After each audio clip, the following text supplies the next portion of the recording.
Okay, let me start by saying I was wrong. I ain't never had a problem admitting my faults. You still put up with me. I showed you what it do. Hey, it is me, Wanda B, and you are listening to the sounds of Jay Holland. Love his music. He has a new stepper set out, and I love it, love it, love it.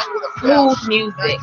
You are listening to Intellectual Radio, and he says, she said with Wanda B. We're here every Sunday at 2 p.m. I want to give a quick shout out to my sponsor, Omen Home Improvement, 11636 South Pulaski, ALSA 773-238-1829. Tell George I sent you. If you have drafty windows, you stand by your windows and you get cold every time you walk by, call George. Tell him I sent you. 708-238-1829.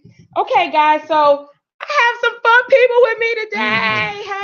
My absolute favorite show next to mine on IntellectualRadio.com is Humanity in the Headlines every Saturday at 1 p.m. I have one half of the duo, David Seaton. What's going on? Hey. And then my Valencia. Hey. She hasn't been here in a while. We've missed a few weeks, right? Schedule work changed up. I'm working toward the promised land where I ain't got to punch no clock no more. When I get there, girl, I'm going to be gonna get there. When you gonna get there? We got to cut it down a little bit. Hey, Stephanie. And then my Facebook friends. Hello, y'all. Please join in on the topics today that we have. Hello, Stephanie. Hello, James. Appreciate you all. And please, if you're watching, share the broadcast for me. I so appreciate it. So we have a hot topic that came from the group 30 and Up Doing Us, who is one of our sister groups that we share info with as we do our own group, which we have one, he said, she said, on Facebook. Please join our group. We talk about the exact same things we talk about here on our show. We talk about on a weekly basis in our group. So please join our group. And 30 and Up Doing Us. Join them as well. So the topic sent to us by 30 and Up Doing Us today is it okay for your spouse to have a best friend of the opposite sex if they knew each other since they were kids? I'd say yes, as long as they understand the rules change. The dynamics of that friendship has to change.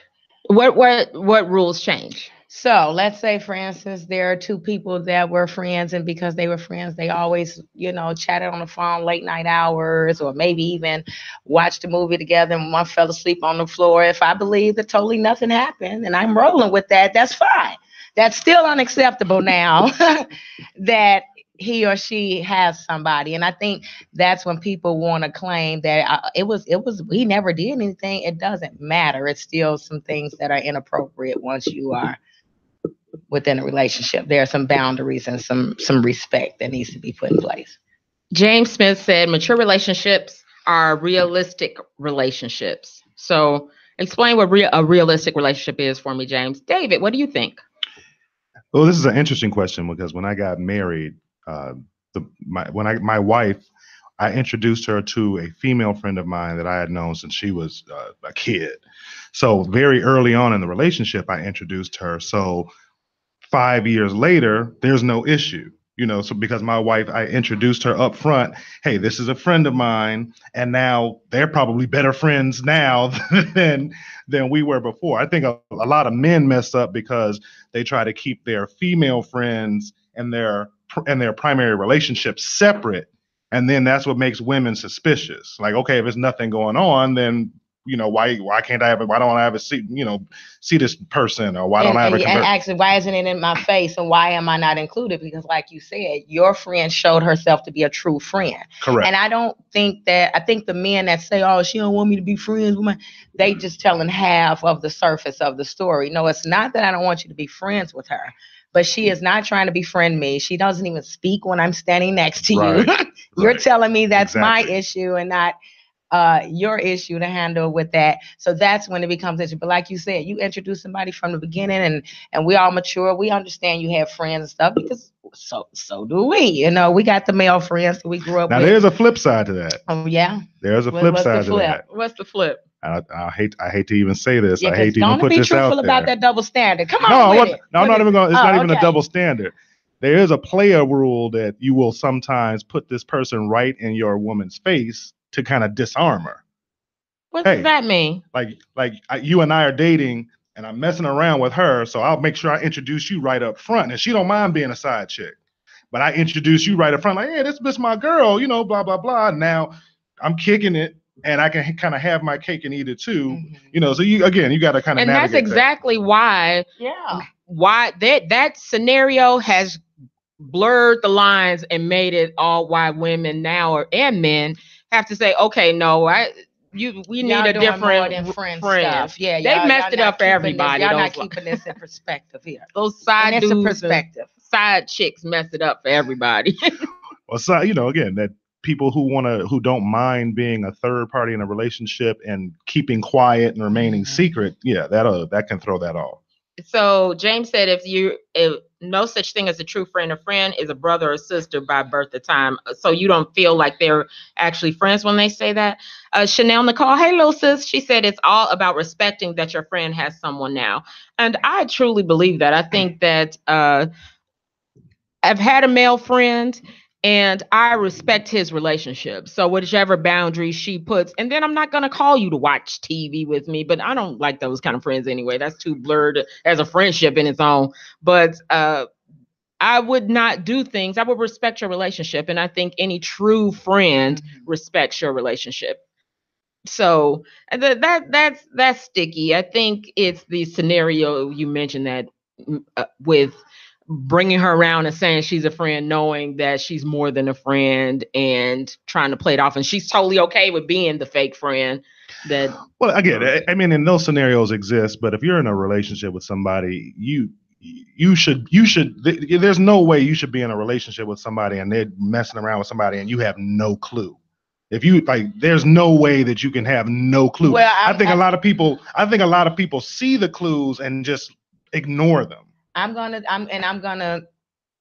have to disagree, because here's the thing. It's almost like a damn if you do, damn if you don't with that.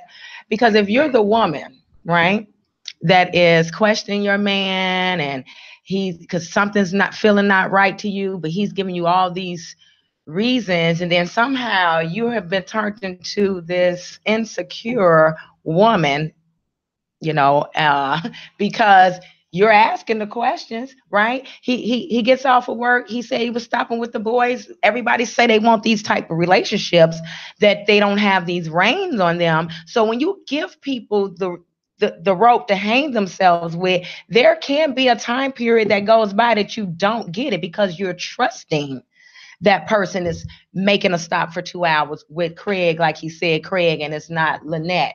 So but there's a difference. But there's a difference between trust and blind trust. I mean, again, if you and in the beginning of the relationship, you have to set the boundaries of where your level of comfortability is. If you know, it's all right to say, hey, you know, I'm not really feeling, you know, you say that in the beginning through the door. I'm not really feeling you hanging out with your girl. You know, if she wants to come over here, if we hang out as a group, that's cool. But if, you know, a lot of people make the mistake that they don't set their boundaries up front. And then the other person is, you know, living their lives like they do now. 6 months later, you want to snap on me. I'm like, whoa, we've been doing this for 6 months. Where did this come from? So, you know, you got to be upfront. A lot of people are not upfront about what their expectations are, and then you get disappointed. And I think sometimes people try to, in their mind, compromise with what their expectations was. And so 6 months in, it's kind of really bothering them, because she doing too much. And I thought I was going to be okay with this, but this ain't working out for me. And then now I need to say something. So it's not that it was necessarily a falsehood in the beginning, but it was, I thought I was being an adult and I was going to not try to dictate, but this is not looking good to me. Well, again, I don't think there's anything wrong with when you're in a relationship you're accountable to that person on some level. And again, you got to be honest with yourself. If you know as a man or as a woman what your level of comfort is. So if you go in there and say, oh, I'm gonna break my own personal rule to make this other person happy, you know yourself eventually that's not going to work. So you got to first before you can be honest with your partner, you got to first be honest with yourself. I agree. So if you sitting there trying to run game on yourself. And unfortunately, I believe some people do for love. They want to trust. They want to, as James said, a deceiver is going to be a deceiver. So sometimes you don't have a clue. They're going to make you think and even say you're crazy. Mm-hmm. You're being jealous. Mm-hmm. You're insecure. Mm-hmm. You're insecure. They do everything to make you doubt yourself and what you see, unfortunately, sometimes. And I don't know the answer. Powerful. It's powerful when you are the person that feel like you're in love or you really care about this person. That is very powerful for them to flip that on you. Here's the answer. If you're not comfortable, or if you have a suspicion and the other person isn't willing to compromise for you to be comfortable, then you have a choice to stay or to go. Absolutely. You can't stay in a situation where you're compromising. And I agree with you on that, but how many times is the real lesson? Because here's back to the damn if you do, dumb if you don't. So okay, I think this, I do that, and now I leave. How many people gonna say, "Oh, you give up"? Relationships is about making it through the storm, and you got to compromise. Ain't nobody perfect. So I'm on the same road. I'm tired of preaching that. So I'm glad you're here to back me up on that. So I'm just saying. But that's why you have people that stay, because yeah, we can say that, but when you turn to your girlfriend, your mother, your cousin, your brother, everybody gonna be like, but come on now, ain't nobody. Nobody's saying yes, stand your ground and move on. Because the ones who back us up like that are being demonized all up and down Facebook, because them the girlfriends you shouldn't listen to. That's your male friend who really wants you for himself that tell you that type of advice. No one is saying that is the real advice you should follow. Usually, though, people subconsciously, at least, they will seek out advice from people who are going to back up the decision that they want to make. If I know I want to stay in this relationship, if I'm in this toxic relationship, I'm not going to go ask the advice of the person who I know hates my significant other. I'm going to go ask all these people who I know they're going to give me a high five. And, so again, people look for confirmation. You don't need to look any further than yourself. Like I said, if you're not comfortable, then it's probably, if you smell smoke, there's probably fire. Get out. And the one thing that needs to be worked on is trusting our own instincts, because deceptors will be deceptive, and right. we have to learn to feel very secure that no, I know what I'm feeling is right, mm-hmm. and move with it. But that's not always a feeling we have, unfortunately, that we really should work on. Because I hear that often, that people say that you shouldn't trust your instincts, follow your heart. That seems like a weird. No. Your heart can send you off sometimes. Your heart will send you off most times. At the end, it alone, right? at the end of the day, your heart doesn't pay the bills. Your heart doesn't, So again, I think again, if you're at the end of the day, if you are with somebody who cares about you, who really cares about you, and they're putting you first, and they have your best interest at heart, and you have and if my wife is communicating to me that there's something that I'm doing that's making her uncomfortable, if I really love her, I'm going to try and make her comfortable because I love her. Do you think most men do that? They don't, but I was getting ready to give him I know, I love it. Clap it up. I love it. Baby. Clap it up. I'm just saying. That's how it's supposed to be. But unfortunately, as my honey always tells me, there's a bowl with one marble and there's the rest of the world. You are in the minority. I don't think so. I don't think so. What I will say is there's too many women out there who are compromising the things that are foundational to them, and people get accustomed to that. If you're a man, you just go around and to different women until you find the woman that's going to put up with whatever it is you've given her. So it's up to women to say, no, I'm not going to deal with that. I'm going to bounce. And if enough women did that, men would be forced to change. But because men know, I don't have to look. If you telling me you not down, okay, you down. I'm gonna keep going around because I know if I go in the club tonight, somebody's gonna be down, and they're gonna take whatever they're gonna buy whatever I'm selling. So women, that's your choice. If you out there and you keep buying the bull, you can't get mad and say, like when women always like, I always come around, every man I come across cheating, blah blah blah. Well, what are you doing? What are you putting out there that you keep attracting these type of men?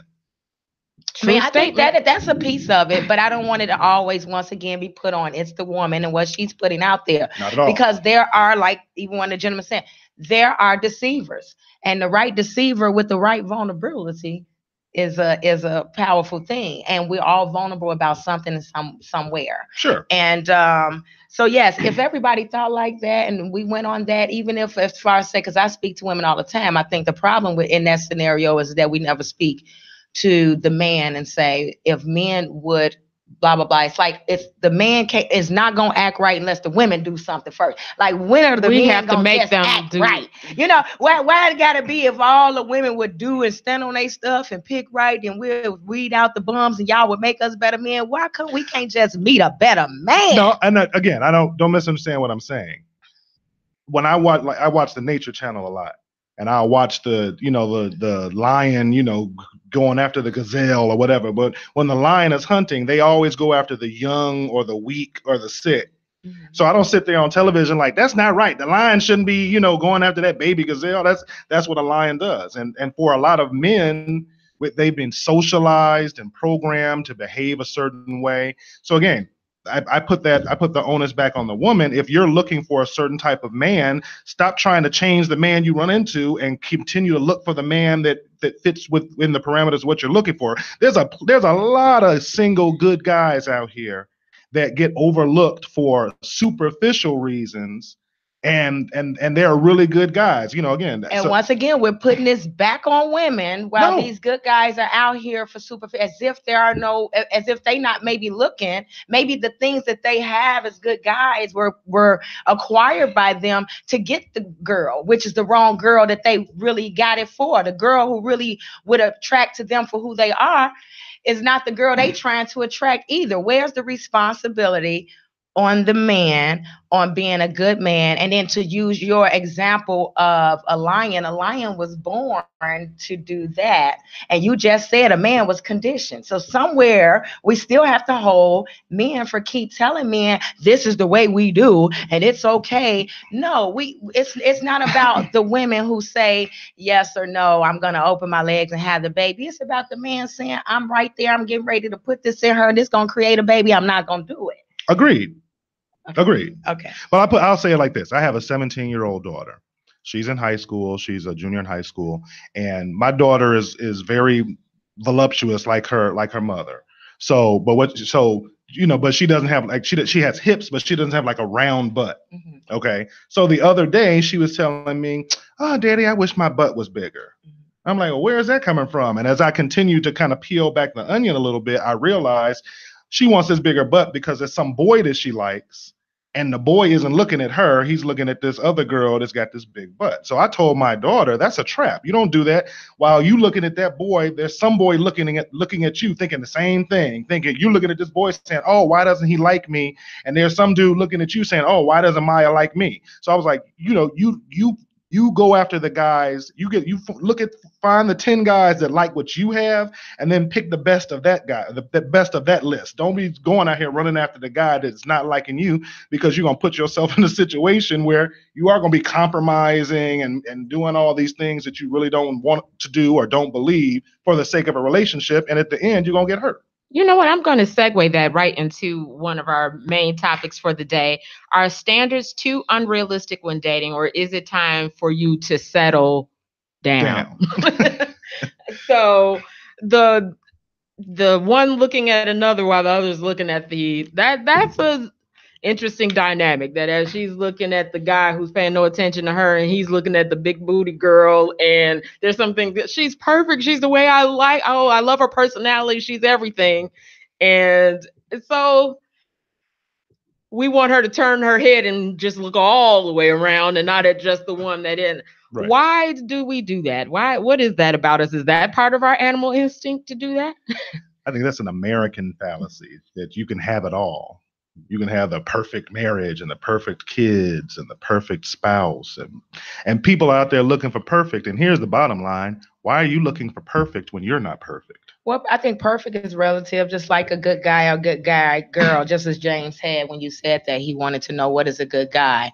And that's what I think that's when we get caught up in society and we get very judgmental amongst people, because who we know to be a good guy, you know what I mean, to your standards as his friend, as his brother, does not equate what I need within a relationship from this good guy. So we always have good guys and good girls claiming that they can't find nobody else good, and they claiming themselves to be good. But what is good? Good is relative. So I always say the best thing to do is to find someone that matches your crazy, matches your this, your weird, all of the stuff that you got going on. I promise there's somebody else out there. The problem is, we don't do, and probably because we don't know how to go about doing that and making it easier. So we get bitter with the regular, and the only tools that we have is to this trial and error and this deception and this rebound and the stuff and the garbage. And by the time we get to that person, we're so beat up that we still go into that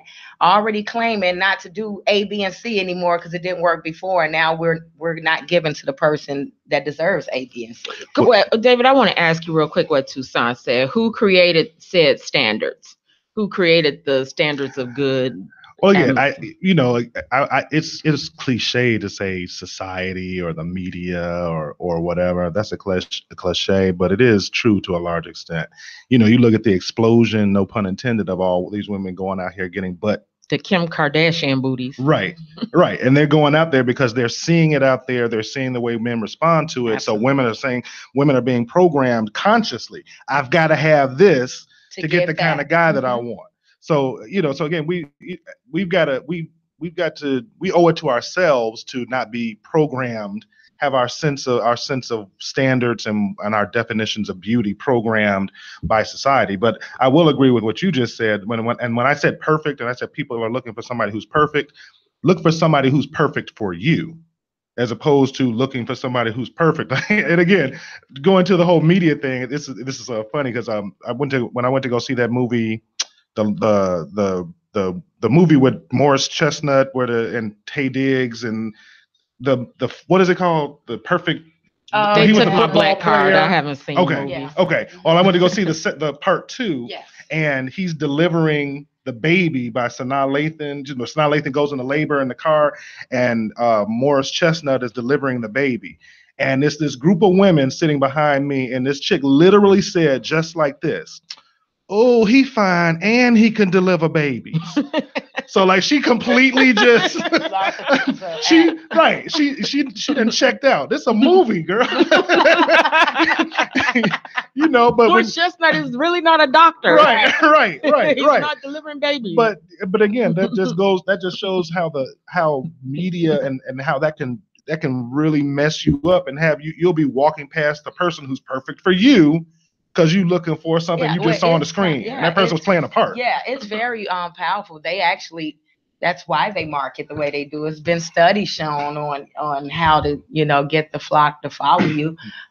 So it's definitely embedded. You ask any business person, what is the way to success? And it's marketing, because it's about putting it out there. And if you put it out there enough, it's in there. And now all of a sudden I want it. And I need it. And I think I do it. And I think it goes even deeper with the women. We had this conversation before on the show, and it got really serious, where it was about, not only is that what the media is putting out, but if we sit next to our man and he's like, "Oh man, Kim K, and oh K Michelle, and now she got to go get her butt taken out because it ain't right." But how many women have she inspired to do that, and now it's causing health issues? She can afford to get hers removed, but our men was sitting there over these women. So and then they turn around and tell their women that they're insecure. So yeah, it's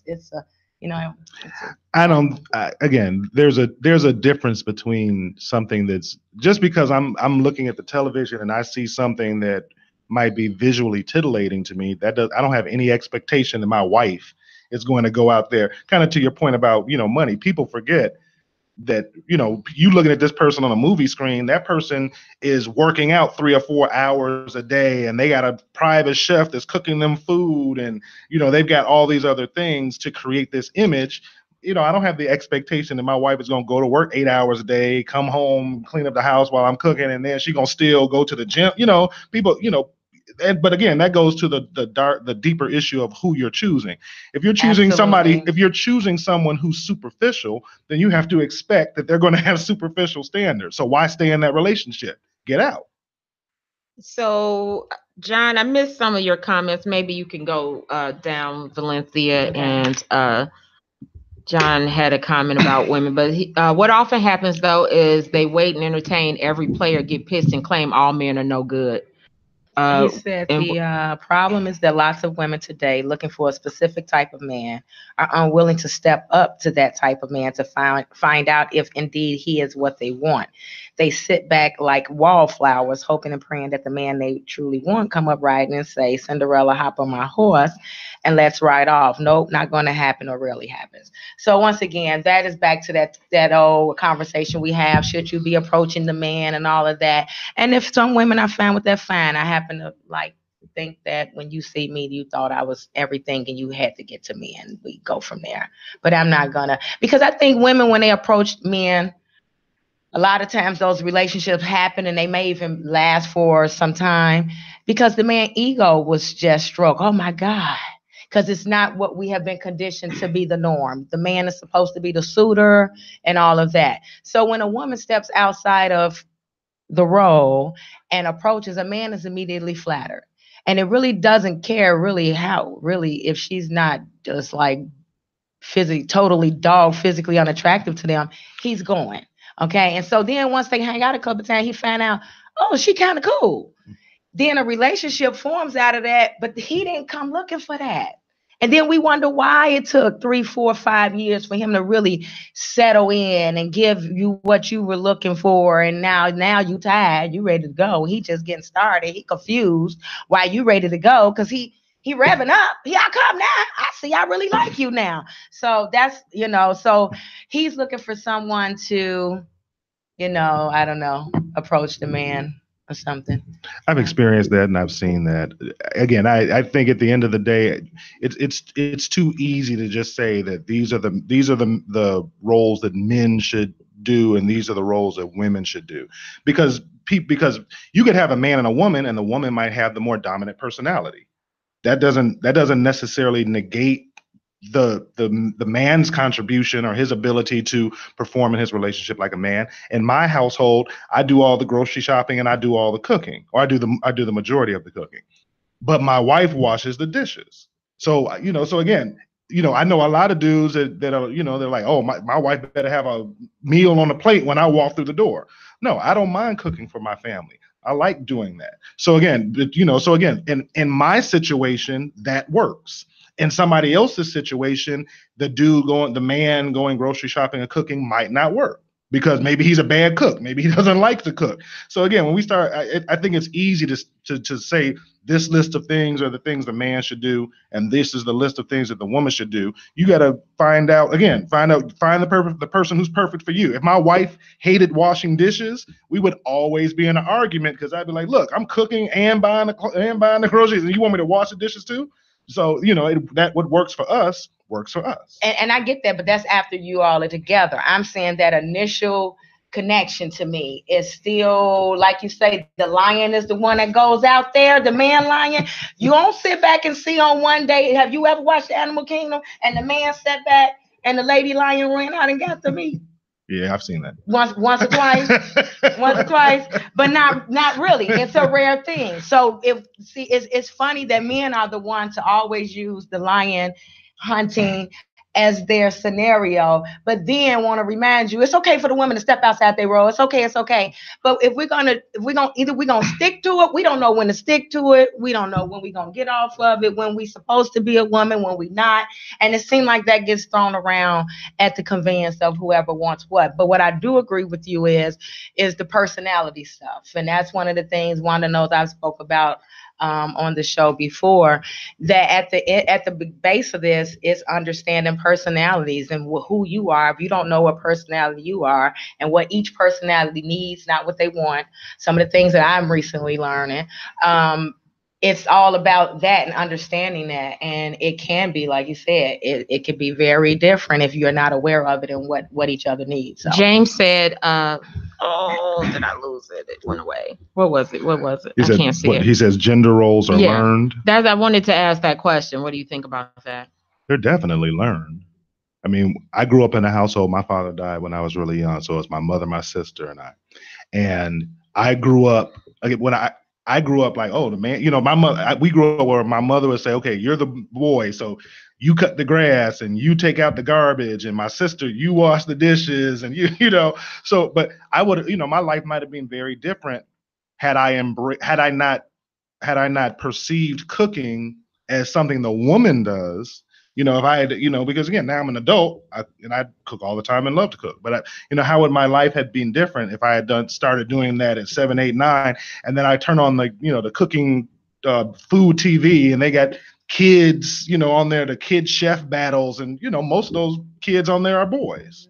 So yeah, it definitely gender roles are learned. So Nicole said that it's not a matter of playing roles. A woman can possess both traits, both gender role traits. Explain, Nicole, when you say traits as what? So are standards too unrealistic? Do you feel that people have unrealistic expectations of one another? And if they change that, would the dating scene be different? I think the single people who are out there who are complaining, they need to reevaluate their standards. If you find yourself 40 no kids. Did he say 14? If you find yourself 40 years old but you just I want there and blah blah, like usually those too short. He don't make enough money, and I don't like the car he drives, and they still walking around talking about that. And obviously, if you're 40 years old, still single, no kids, there's something about you that the dude you want don't want you. Or what is it with the man that's 40 years old without children? Same thing for the man. But what does that look like? You explain for women that he's too short. What is the man? Same thing.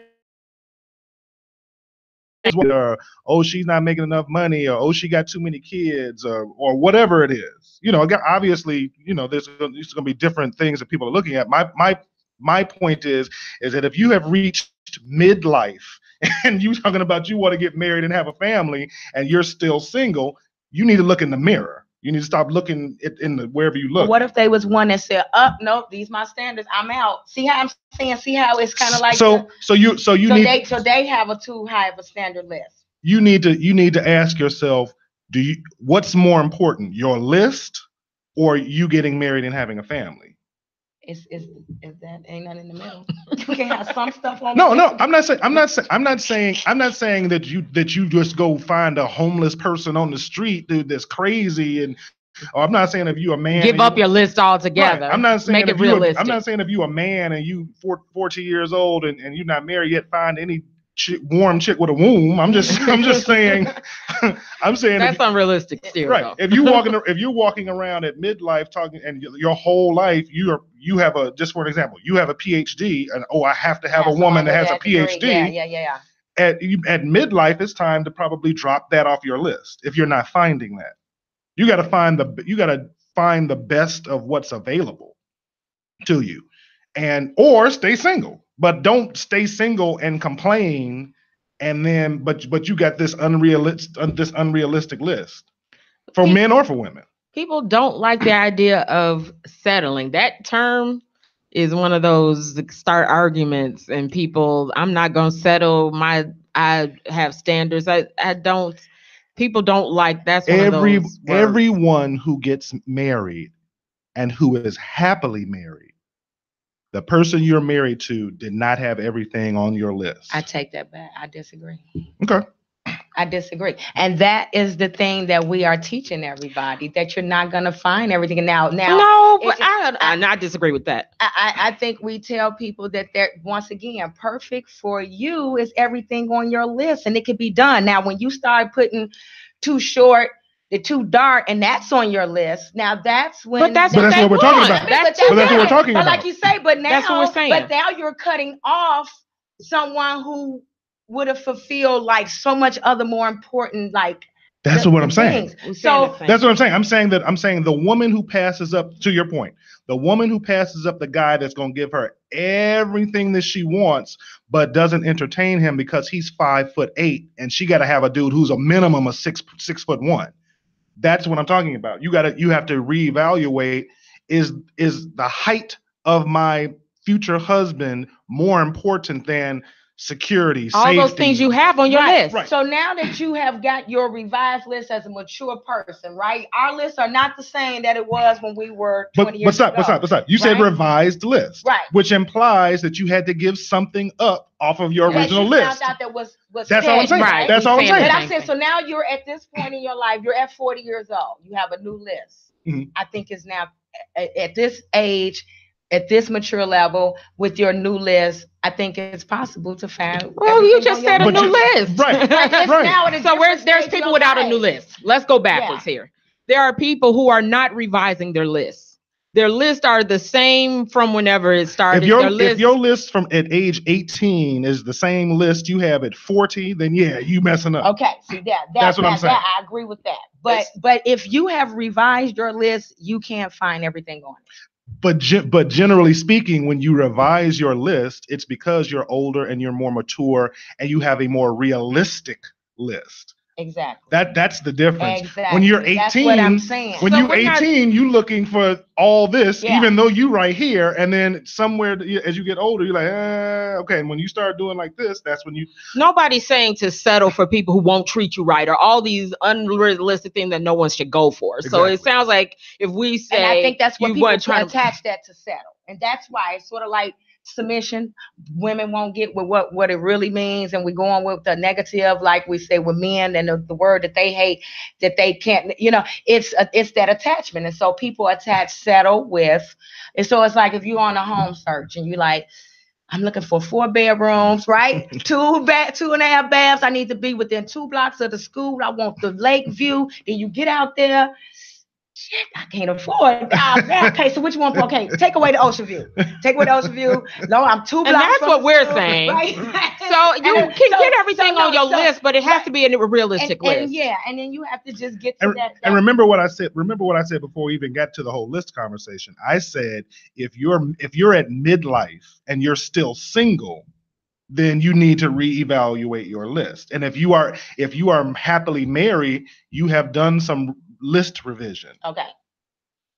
And maybe that whole other time before they hit 14, that cracked me up. But you went with your list and it isn't working for you. I mean, if you keep doing the same thing and expecting a different result, at some point in time, it may say, you know what, I will go with 5'9" instead of 6'1". I mean, I think 5'9". My list was always the same. I think I just wanted my list so bad that I looked at people's action and made it fit my list.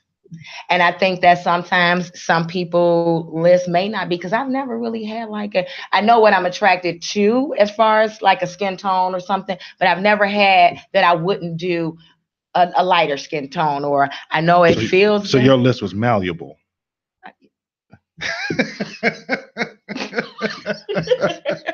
Let me Google that word. I'll be back. What's my list malleable? What I do think for some is that sometimes you will meet someone that has everything on that list, but I'm gonna use your daughter's situation but the big booty. And everything else you ever said you want and the big booty becomes so big in your head that you will let go that she's perfect, beautiful smile, intelligent, everything else in search of the booty. And those are the people who are still single at midlife, walking around talking about 40. Women still walking around at 40 talking about ain't no good men out here, or dudes out here talking about all these women, they all gold diggers. No, there's somebody. I'll say this, and I say this all the time to my single friends. If you are single and you want to be married and you want to have a family, there is someone in your life right now who would love to marry you, but you're not looking at that person. So you think everybody sleep on somebody in their Everybody is sleep on somebody. That's deep. Everybody.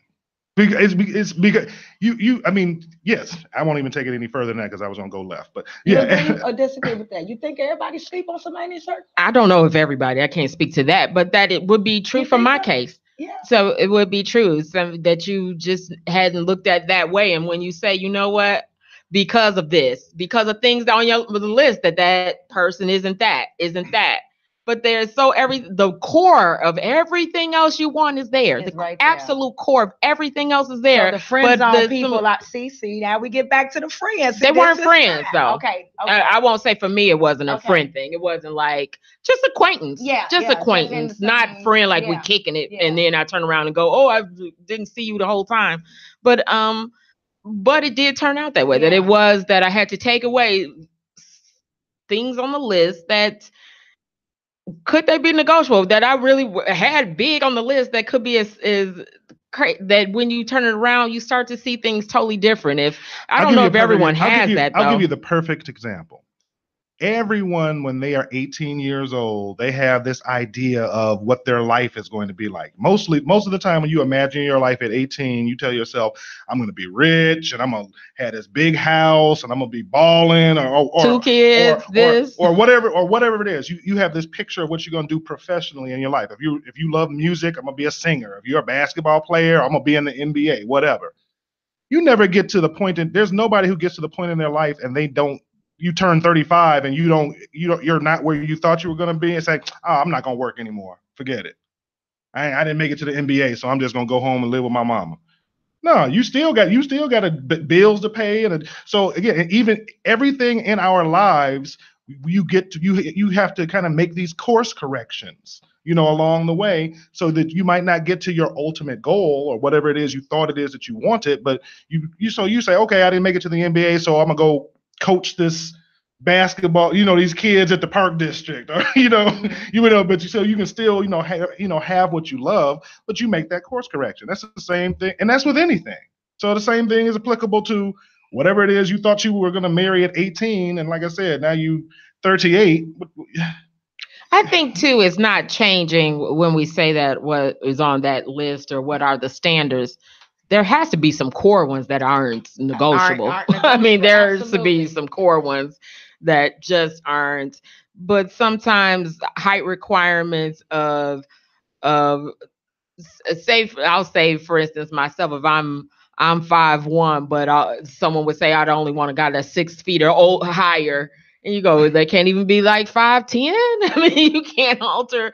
I mean, like something like that may be something that you could open the gap. But I think too is what we don't like to name stuff what it is, because then when it applies to us, we feel like, oh, I'm that person too. But let's be honest, we have shallow things on our list. Yes. And there are things that we want that if you say what's important and what goes into the shallow list, it's some shallow stuff. It's okay to say that you want some of the stuff that falls under the shallow thing. But there's a difference between me as a man. I'm gonna put it on the men. Mm-hmm. There's a difference between me as a man saying I want a beautiful woman, and me saying that I want a woman with hazel eyes, who's light skinned, who's 5'2", who's 137.2 pounds, wear a size 5 shoe.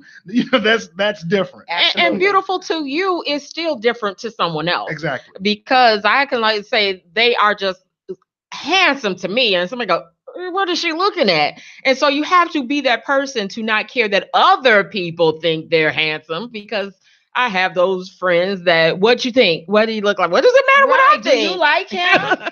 Do you like him? Right. What does it matter what I think he looks like? But those people that care what you think about But to your point about the shallow things we have on our list, if you go ask anyone who's been married for 50 years or 30 years, you're not going to hear she got a big booty. You're not going to hear, he's 6'3". You're going to hear how that person treats you, how that person makes you feel, how that person completes you, or you the things you were able to accomplish together. That's what you hear about from successful relationships. So again, that's why I said, if you're out there single and you're at midlife and you still single, that's your fault. Yeah, your shallow list is probably still that's pretty your long. Fault. I think that's probably the huge point, is tapping into versus the outer shell of someone is tapping into how do they make you feel, really tapping into how they touch you from the inside. But that you have to be have to be that in order to see that. A lot of times you have to be that. Some people that are, let's say, technically shallow are shallow themselves. And let me say this too. There's a lot of single people who want to be married who are not ready to be married. So, because they think wanting to be is enough. Right. or I will say this about women. Like I said, put it on the men a minute ago. I'm gonna put this out there for the women. I'd be interested to hear what both of you say. I know a lot of women who want to have a wedding but don't want to be married. I know a lot of women who want to have a wedding but they're not ready to be a wife. They'll spend all the time in the world going to find the venue and get the flowers and pick the colors and who's going to be in their bridal party, but they can't cook, they can't clean, they can't hold a conversation. Now, that the woman's problem? Because the man had to agree for that day to happen if she wasn't doing any of that. What I'm saying is, I'm saying that I just owned something for the men. Right. So I'm just saying, I know a lot of women who they want to have a wedding more so than they want to be a wife. Absolutely. And I think those women are women who were generally, because I've seen some of those weddings, honey child, and I've seen you don't feel the love, but they showing you they ring. But you know what it is, though? I bet you if you find out, and I'm willing to put this out there, yes, and I say 99.23%. On my own percentage, my own research. They were in some sort of competition with a friend, a family member, or a side chick. And they have this day as a show of I won. They really do not care, because even as bad as she can't cook or whatever, she got this man to come walk up in here and say, I do today. In front of you, in front of my sister, in front of the side chick, in front of all of that. So and y'all don't have a man, but I do. And I have a husband. Yes, baby. Me and my husband. They say that every sentence. Yes, my husband. I'm gonna be using that too, though. When I come on the show, I'm like, girl, yesterday me and my husband was at the auto shop. So yeah, they really be like, yeah, and every word now they left-handed all of a sudden. You know what I'm saying? So they ring show. Yeah, they doing this and everything, and that's because it was some competition. That ain't somebody who really women are extremely competitive. Yes, I would dare say more so than men.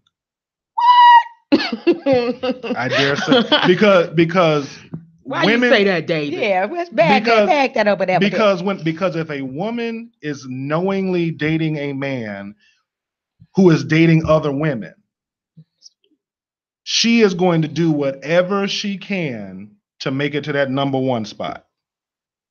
Men don't really care. And the wedding is the ultimate win for that woman. Correct. It is. The wedding is where you go. Yes. Drop the mic. Baby. Like, girls, y'all get it live. Make sure you go live. Tag her at TT. But who he married to now? Who he married? Do the Michael Jackson on him. Yes. You want to be starting? Yes. It's going down. Who got him though? Who he with now? Every picture like this. Whip. Ain't nothing smiling. Everybody got the duck whip. What? Yeah. Mine now. Oh, but who he marrying now? Yeah. But who he give his name to? Yes, yeah, we know. You're not gonna ever see a bunch of dudes standing around having that conversation. Who she marrying, dude? Right, yeah, but who she come home to, dog? They don't say that though. They don't be doing that. Y'all don't be arguing like that. Who she coming home to? No. Okay. No. Every wedding I've been to, when the woman is throwing the bouquet, everybody jumping, women fighting and punching and running, scatter like roaches with the light on, running from out of the frame. I got a picture of my wife throwing the bouquet, and one of her girls is running in the picture. She blurred. She looked like the Flash. So fast. You show the dudes throwing the, and I did this back when I was singing. The dudes throw the garter, and they just walk away. Right. You can't even get all the single men on the floor to catch the garter. I don't want that garter. What are you talking? I'm good. And that's sad. You hear that often though, that women want weddings. Come on now, you are a man. I think that's different on that front. Didn't you want a wedding? I wanted to marry the woman that I loved and start our lives together. Oh. My wife, while I've heard her say something, I've heard her say, like, I walked in the house one time before we got married, and I heard her talking to one of her cousins, and she was like, I love him, and I don't even care if we go to the justice of the peace. I would marry him tomorrow. Now, maybe she said that because she heard the door open, and she was like, knew I was in earshot, and maybe she wanted to hear it. But she had an idea of the type of wedding that she wanted. To me, we could have We could have flown to Hawaii and got married on the beach. Okay. And I See, thought yeah, but that that's story was different than different. going to the courthouse with the ponytail and the hair. See, right, that's what they want to. I'll give you a really good example. The church, the last church that I was a member of, one of the guys there, he was a deacon at the church. He was getting married a second time. He owned like a $10 million company, handsome guy, did really well. The woman that he and his wife got married in his living room because he had been married. He had been married before. She had been married before.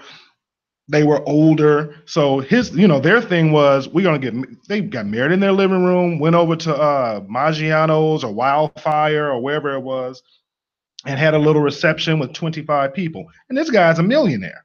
And he got married like that. It's usually, but I don't see anything wrong with that if they both were in agreement. I don't see anything wrong with that either. It's beautiful. My point is that it's a lot of broke people going more in debt to have the wedding for a day, which is or not even getting married. What I always find somewhat, or I try to understand it, is been together 9 years, and I'm not putting a number to the years, but a very long time waiting for the perfect wedding, the amount. If the love is there, why does this grand 300 people, 400 people, $20,000, $30,000 event have to happen? You throwing a party for a bunch of people that's going to come in there and eat and drink, and more than half of them not even going to bring a gift, and more than half of them you're never going to see again or speak to again.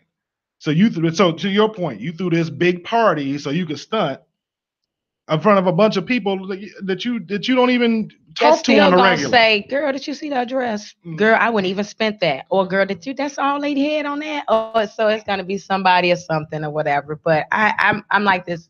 Set you a budget that you can afford if you want it, because everybody is.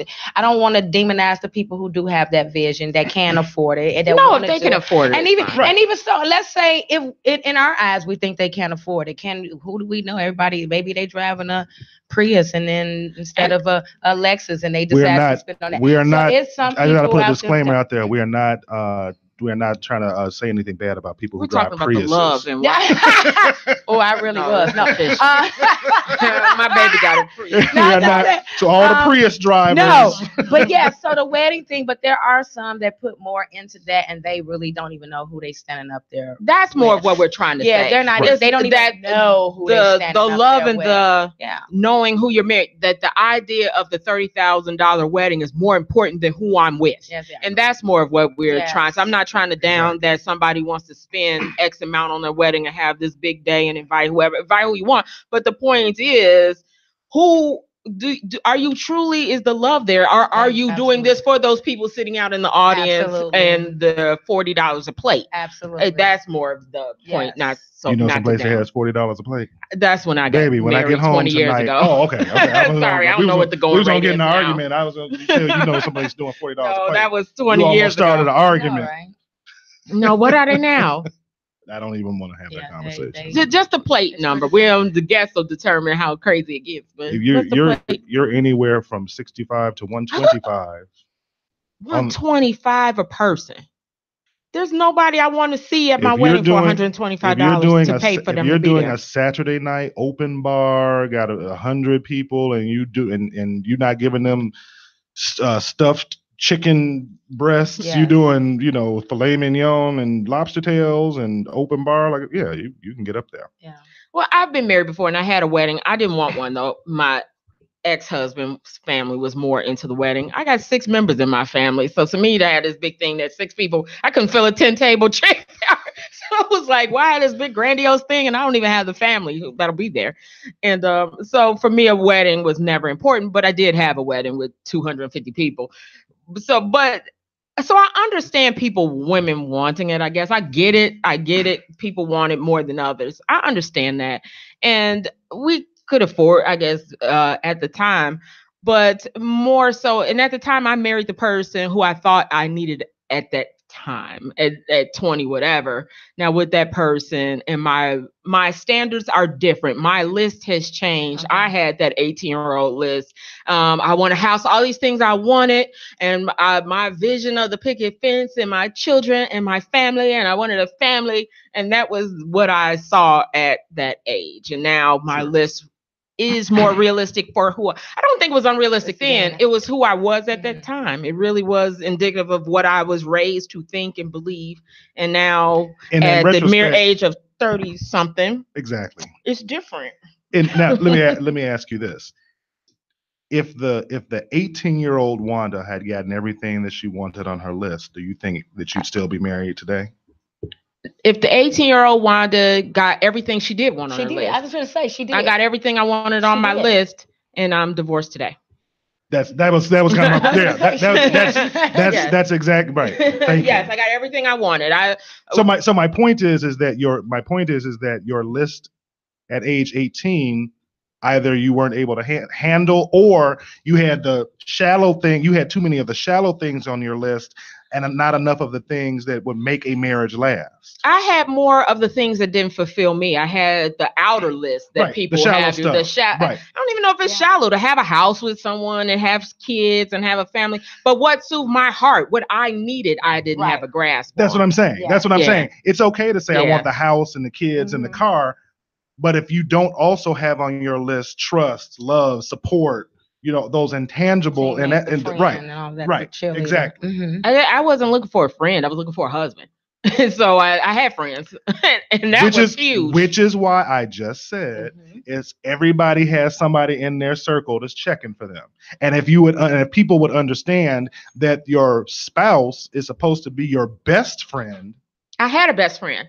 That I'm talking to you like my 20-something-year-old. Tammy, Kim, they my best friends. Right. I don't need a best friend. I got best friends. I got Tammy and Kim. Don't know Tammy and Kim.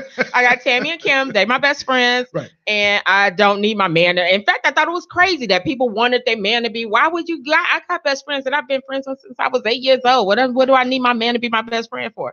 And then 20 years go by, and you kind of realize. That's why if you're thinking like that, and you're 14. You are and still, you're 14. You have not revealed. You are still single. Stop hating and look in the mirror. I think you brought up a good point, though. It's like I got everything on my list. So sometimes your list, so let's say the 40-year-old person, still their list may have been revised, but it still may not be what they need at their core. They could get everything on their list and still not be happy. Because they're working. Because here's a dirty little secret. And this is a dirty little little tell secret. It on He Said, She Said on IntellectualRadio.com. Dirty little secret. This is a dirty little secret. I like that as a name of the show. That there are women that people need to know, but definitely women need to know. You don't date to find the person that you want to marry or find the person. You date to find out what you don't like. Absolutely. Too many people are dating thinking and the reason why that's important is because once you understand that, if you're dating thinking I'm looking for the person I'm supposed to be with, you'll stay in a situation longer than you should. If you understand that you're dating to screen, to kind of refine what it is that I like and I don't like, then you'll bail when you realize this isn't what I'm looking for. Okay, but here's the problem with that. That sounds good when you tell a man that. But to tell a woman that in the same society that's going to count up how many people she's dated and put this. Nobody cares. Nobody cares. Men don't care. Okay. I might care about how many people you've slept with. I don't care about how many people. But the perception is there. It doesn't matter. That you slept with everybody you dated.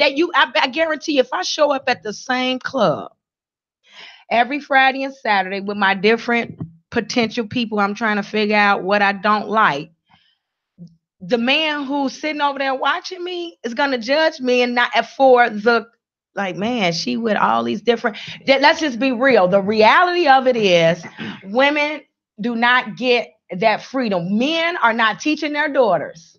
Date as many people as you want. That's not what you all are teaching you to do. I know my daddy was not teaching it to me. At the same time, he went and rented a room for my brother for prom. He told me no boys. So no, we're not giving our women, our young teenagers and college women, the empowerment and the lessons to go out and do that. We're demonizing women for doing that. I think you're misconstruing what I said a little. All I said is that if you view dating as a way to find out the things you don't like, that you'll be able to get to your end goal of finding finding what it is that you're looking for a little bit more easy. But you have easier. to go through people a lot, right? And you have to have such a low. See, we're taught these you have to stay. How do you know that you leave too soon? I think that's what keeps us there. Right? But that's my point. My point is that when you're dating, thinking that every guy that you date could possibly be Mr. Right, you will stay there too long. Long after you've gotten the red flag where you should have left. And okay, so I get the red, but there's still you're speaking like of someone who was like clear thinking, like had a great like palette to go through, a father that was there 14 that said, no, daughter, don't you that guy? But the reality is that pool is slim. I'm speaking, i.e. 14 years old out here still talking about they want somebody that gotta make this such amount of money or whatever the case may be as their standard. So what I'm saying is, how do you? Are you married? What I have been before, and I will be soon. Okay, all right. There are a lot of people who are out there who are happily married. So there are some. All I'm ultimately saying is that if you've been kind of just a synopsis of our conversation. If you got the same list at age 14 that you had at age 18, if you still talking about all men or all women are. All men are dogs, all women are gold diggers, and blah, blah, blah, blah, blah. I'm just simply trying to offer some ways that you can refine your process to get to your desired goal. Now, if you are a woman out there and you go into, if you like to use your example, you showing up to the same club every Friday and Saturday with a different dude, then go switch it up. Go to the museum one week or go to the movies one week. But that was just an example. Let's say I run into the same people everywhere I'm at and I go 20 different places. I'm still saying the reality of the perception of the woman. We do not teach that. But we do not empower our women to do that. And we should. Agreed. But like we said earlier in the conversation about the list, a lot of the stuff we put on the list is more about how we're being perceived. I want to make sure my boys don't think the girl, my girl is fine, or the women asking each other, what'd you think? Who cares? The people that you talking about, everybody think I'm a hoe. You know what you're doing. You know if you're not sleeping with all these guys, that's the only person that really needs to know. Well, yeah, that's all the extra gossip. But we're talking about people, like really like down to the core. Like I'm just talking about, let's just in general, without even going into worrying about what other people say. Let's be real. We are not raising our girls. And maybe other people did. Where I come from, they didn't raise the girls to say date, get it. This is how you date. And you can see a debate. You ask somebody how soon can their sons date. Ask that same man how soon can his daughter date.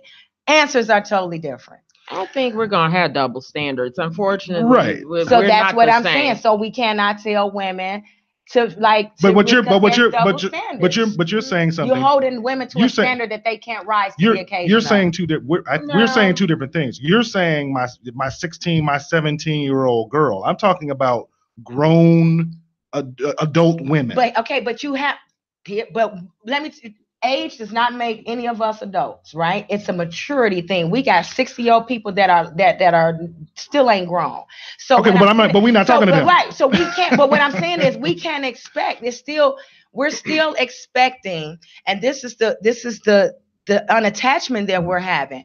We think just because we have numbers on our age that we really know how to operate in these relationships. And I would never say that. And so to all of a sudden tell a haven't I been using 40 the whole time? No, I get what you're saying, but I'm saying they're still there to me. And I'm just speaking for the person that might be out there in radio land like myself. Okay. There's a disconnect. And the disconnect is that we're telling women and programming, raising, subconsciously putting in their mind that this is not what women do. What's right? not what? Date a lot of people. Just constantly date. We don't tell. I was not raised to say have as many boyfriends as you need to figure this. Okay. To date. And date. But I think what I understood David, to say more so was learn the lesson from the dating, not how many in the volume. Right. You could date 3 people and learn the lesson that this is what I do or don't want out of a man. Because take the lesson. Right. And because this is what happened. This is the lesson that you take from it. Well, this is how, because it's almost counterintuitive what you're saying.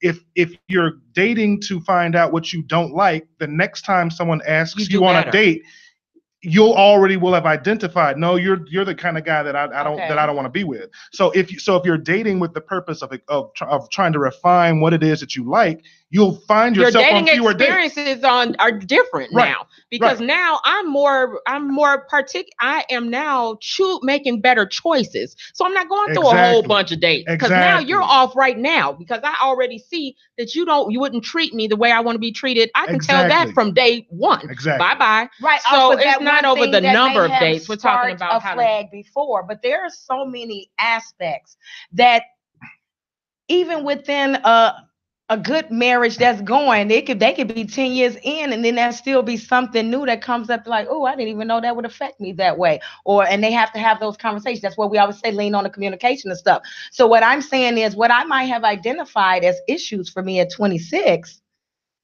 now that I'm 30, I never encountered this because I thought this was okay with this person. What I'm saying is you're always. But again, that's a different scenario. Once you're married and you're committed to someone, and you have something that was unforeseen, and that's going to happen, you have something that you haven't experienced before, hopefully the depth of your relationship will have evolved to the point where you can navigate that together. But that's a different level of commitment when you're talking about somebody who's married. And the advice I'm talking about is to single person dating. I'm not saying to women or men go out there and date anybody who will say yes. I'm saying date with the intention of, I'm going to go on this date. You know what? I like it when, a woman might say, you know what? I like it when a guy opens the car for me. So now this guy getting out the car, he looking back like, is the car broke? Is the door broke? Okay, so guess what? So now I know I like a chivalrous man.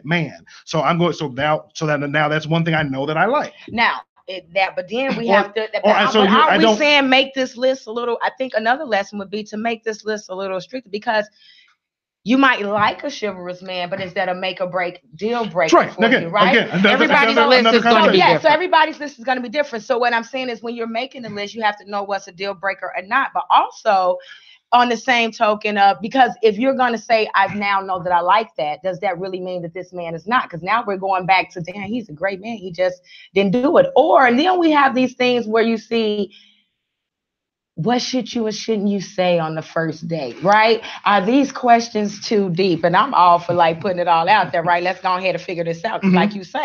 And I'm only really being devil's advocate with you, because a lot of stuff you're saying I really do agree with. But I'll use an example for the chivalry thing. And again, because you're learning two things there. You're learning that I like a chivalrous man, but I also dislike a guy who isn't chivalrous. So again, I've had situations where in my adult life where I open up a door for, I'll be walking in and you and I are walking together. I'll hold the door open for you. And then there's another woman with a baby coming behind you. So I'll hold the door open for her too. And the woman will say to me, man, I didn't know guys did that anymore. Did what? Hold the door open for women.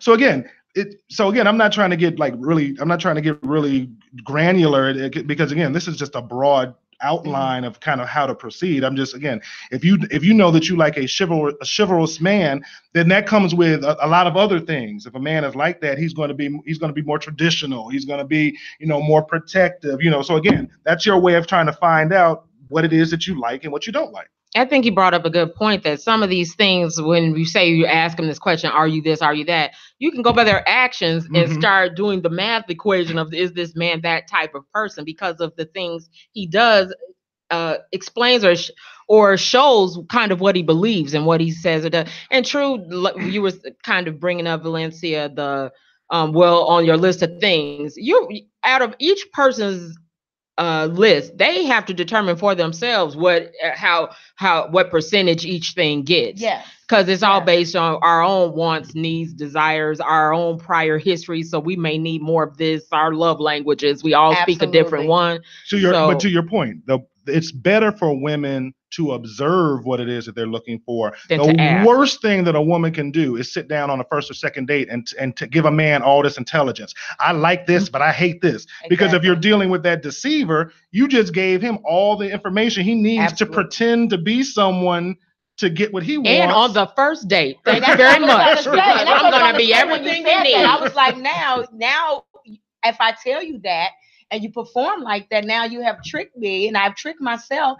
Now I'm with this person because, I do like this, but that's not really who that person is. But again, was. You don't have to figure. So it takes time sometimes to see because but some stuff is immediate. The thing. But some stuff is immediate. If we're going out on the first date and I pull up and I honk the horn and wait for you to come out, okay, I didn't come to the door. I didn't introduce myself. I didn't walk to your side of the car and open the. Those are things that you see, immediately. And a lot of times men, people will non-verbally communicate their priorities and beliefs. And when they do things like that, you just got to be paying attention. And the person doing all those things for you could be the guy that you put on he's doing all those things that you like, but he's only 5'10". And so you're not even paying attention to him doing all those things that you like because you're still searching for 6 feet.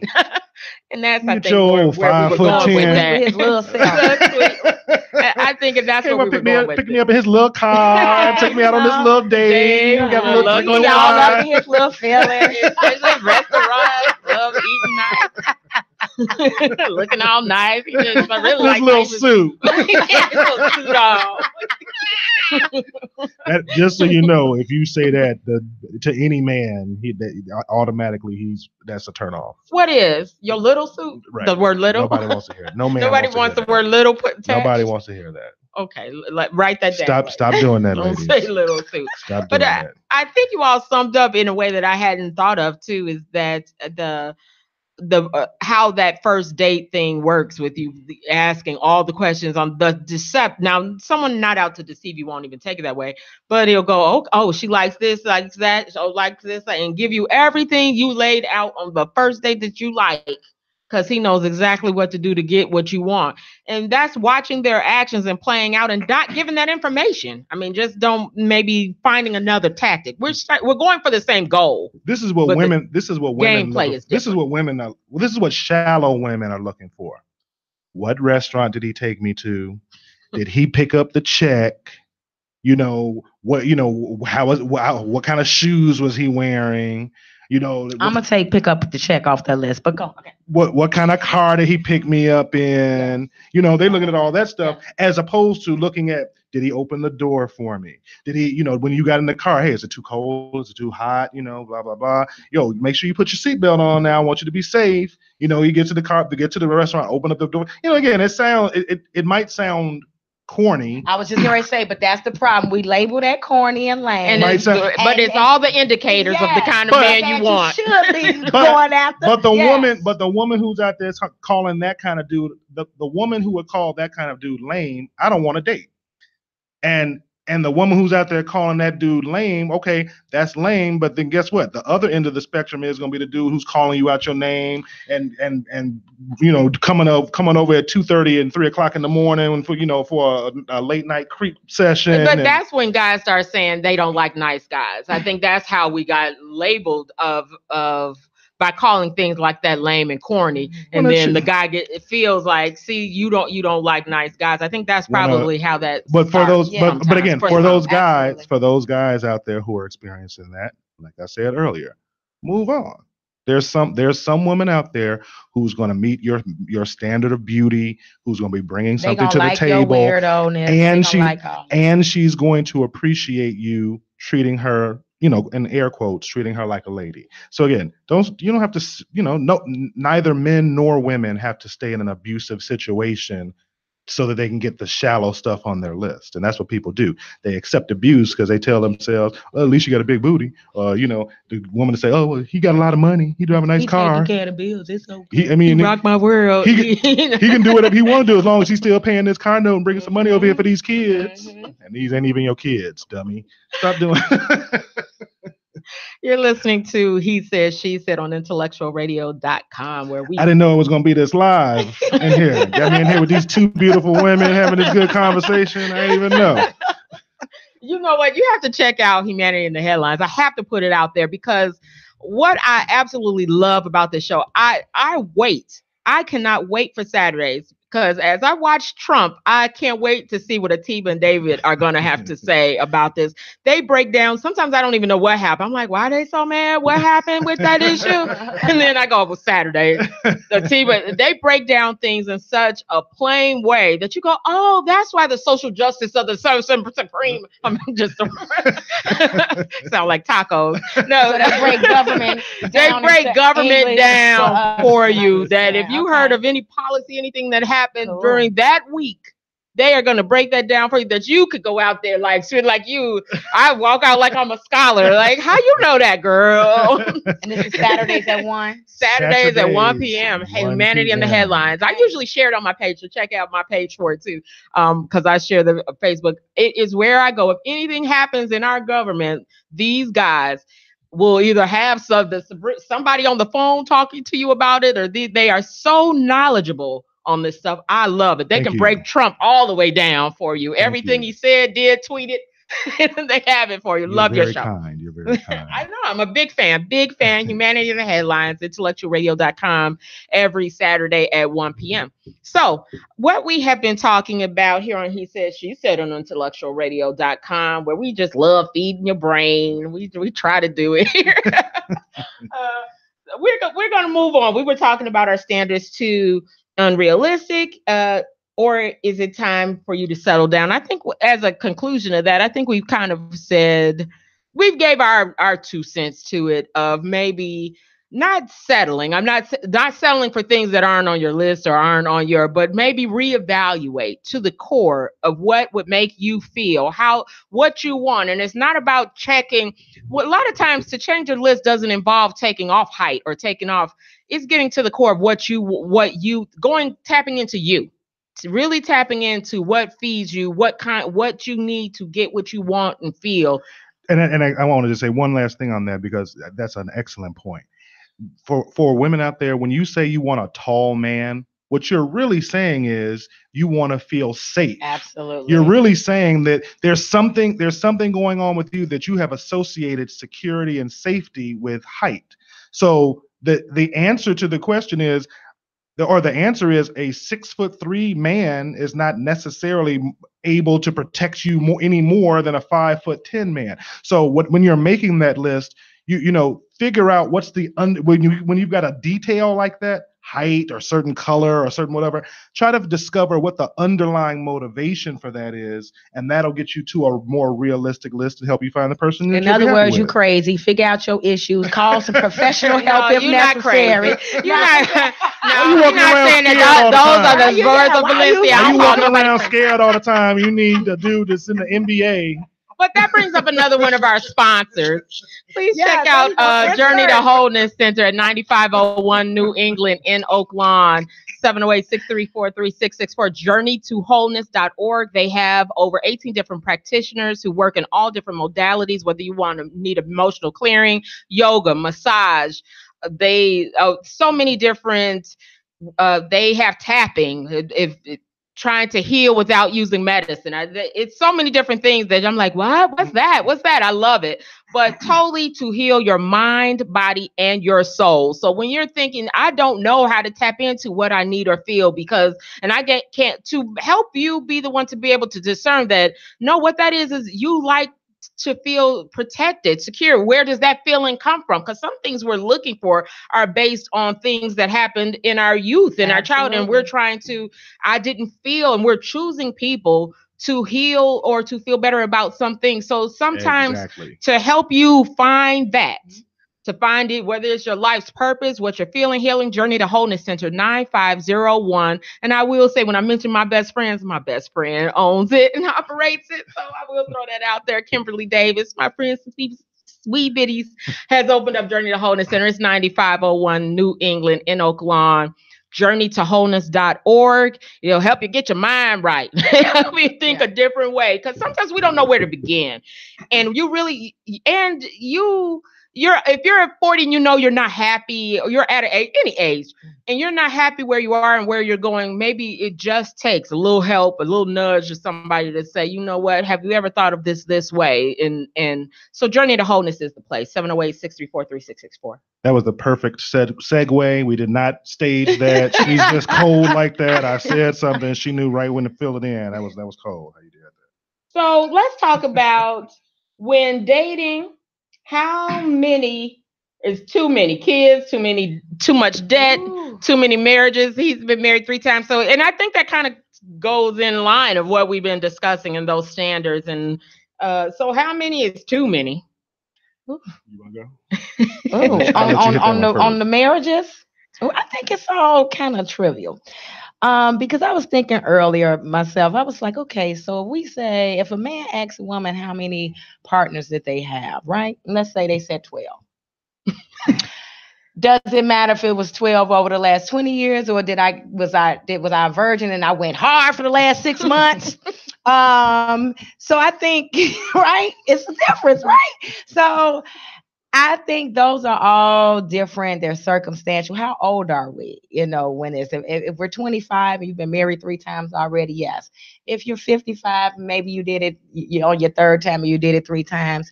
What happened? Let me hear what your story is. What's the background? Is every failed marriage, is that all I hear about is the other person?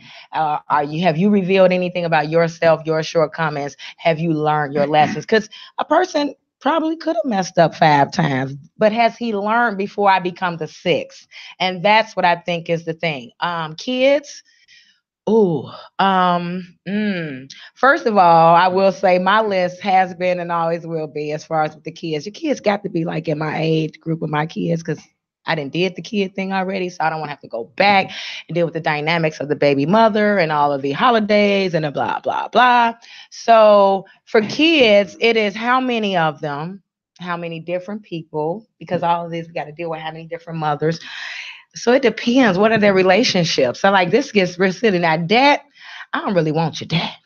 I don't want none of your dad. If it's more than a Capital One $300 card, and maybe you probably owe the state, because I owe the state. I ain't pay my state taxes. This is a national show. Don't listen to her. She don't owe nobody. She made that up. They gonna get it this year. No, they gonna take it. They gonna take it. They gonna take it. I got it. I'm gonna get on the IRS. IRS, if you live, blah, blah, blah, blah, blah. Felicia, did I say we gonna edit this? And audio. Video, audio, iHeart. Take us off. Take us off. Hey, I'm gonna do one of his moves. She don't owe the state nothing, Blagojevich. Oh, he's not the runner. I went way back. She don't owe nobody. Right? I don't want nobody's dad. You know what I'm saying? We're not giving your last name the rest of the show. No, don't do that. No, we don't do that. These are all jokes. This is comedy. This is jokes. Disclaimer. Like, oh, you're funny. Right. It's a joke. It's a joke. I still got a regular W-2. No, I'm just playing. So, but yes. But dad, I don't want your dad. I could deal with the kids. I probably could deal with a couple of baby mamas. I could deal with a few ex-wives, but I don't want your dad. That is terrible. I don't want your dad. No, I need you to have your own dad under control. When we get these ages, though, doesn't that come along with the person? Sometimes. When you get in your 40s? Yeah, but your dad, if you got some student loan debt, because you really was trying to do something, you really are doing something with that student. But if you got some student loan debt and you still ain't got no degree, you best was going to school, keep getting checks. I don't want that. Okay, I'm sorry. Sorry. She was feeling that. That was all. Anna Nicole said 2 ex-wives is too many. On the ex-spouse thing, and this is interesting. I'm on my 2nd marriage. When I got married the first time, it was my first marriage, but it was my wife's 3rd. So I would say, in retrospect, that the number of marriages needs to be somewhere in the vicinity of one another. If this is your first marriage and you're marrying someone and it's their 4th or 5th, Elizabeth Taylor and then on 7, they have demonstrably shown you that they're not going to stay with you either. They ain't in it for the long. They've already shown you. So if this is your first marriage, and again you're looking for something long term, you need to ask yourself, why are you marrying someone who has shown through their behavior that they don't prioritize the commitment to marriage if that's what it is that you're looking for. Now, if you just trying to just get it in and go kick it, and this person has some money and you saying you don't care, whatever, then, you know, that's probably why that person picks you for their number 5 or number 6. But so again, depends on what it is that you're looking for. And then as far as the kids, for me, like I said, I have one child. She is 17, and my wife has no children. Now, in the past, I have dated women with children. I think I dated a woman. The most children that I've ever that a woman has had that I have dated is 3. At my age and stage of life now, God forbid something happened to my marriage, I would have to be the woman I'm dealing with. Got to have grown kids, because I'm not doing that. I'm not taking up no other brother's slack. And for the cats out there who want to do that and blah blah blah, God bless you. You know, bless your heart. You get you the man. But for me, you know, I can't do it. I don't want to be bothered. I think I'm at the same, only because there's not enough of me left. I have 4 children, and I'm an active mom, and I don't have much left to give to someone else's child. So I would be doing them a disservice to take on their 5-year-old, because I'm tired. How much debt you taking on? Debt. How much debt? Again, I was lucky that my wife now came in with very little debt. And so we've been growing together. So that's a good thing. I guess it depends on the kind of debt. If the woman is walking into the situation and she's self-employed and she's got a bunch of business debt that she's using to maintain her business and to maintain her standard of living, that's different than a woman who's coming in and she had a bunch of credit card debt and she maxed out, and like real talk, once you've gotten past the kind of preliminary stages of dating, you should know somebody's FICO score.